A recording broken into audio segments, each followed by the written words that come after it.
look at that. The NASDAQ down 516 points. We want to welcome you back on this Wednesday, which means that we get to meet with Mike Giordano with Williams Wealth Management, hear from Mike on the money. First, a comment about that. Yeah, basically, you had some news out there that some of the tech stocks, the semiconductors are selling to China. They were getting hit with big charges.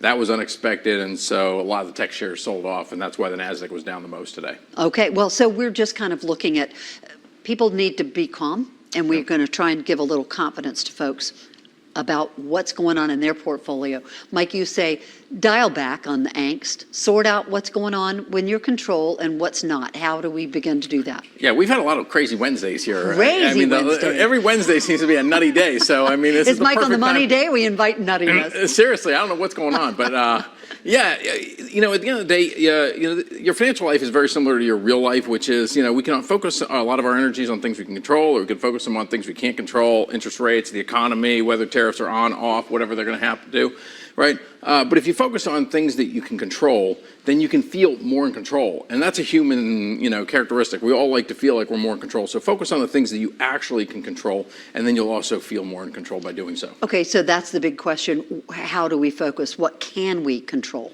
What's within my purview?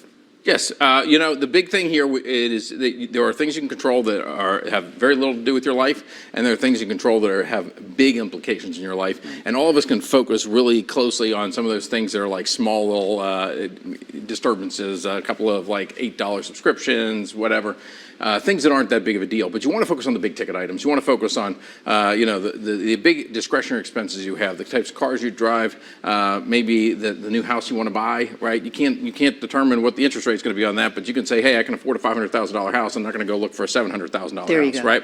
So those types of things you can think about, you know, if you got a boat, whether you're using that, different club memberships. Just focus your energy on the things that you can control that you find a lot of value in, and try to siphon off the rest. And kind of keep living your life. I'm hearing you're saying, how about our investments?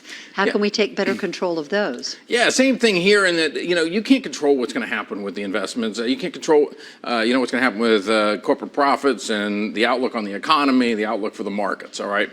But what you can control is you can understand when do you need the money that you're investing in? Like, do you need that in 5 years, 10 years, 30 years, right? So you can understand the financial implications. How far out in the future do I need this money? And then you can also think about, you know, how much of a roller coaster ride can I handle? So if you can put those two things together, the financial and the emotional, you can create a strategy that's going to be best for you to be able to navigate periods that are great and periods like today where you have more turbulence. Yeah, and just such uncertainty. How about our past experiences, Mike? How can we use those to kind of help us now? Well, it's good to remember that all of us standing here today have dealt with all kinds of challenges in our lives, financial challenges and otherwise, and we've, to a better or lesser degree, we've been able to navigate all of those things to get to this point, right? Same thing for the markets. They've dealt with uncertainty and all kinds of geopolitical issues over more than a century, and they just keep plowing higher and higher and higher. So that's the good news. The part that you have to also understand is that there are periods where you have, you know, multi-year periods where you can have some struggles in the markets, and that's all part of the experience too. Fortunately, we haven't had those multi-year issues since, you know, the great financial crisis 15, 20 years ago.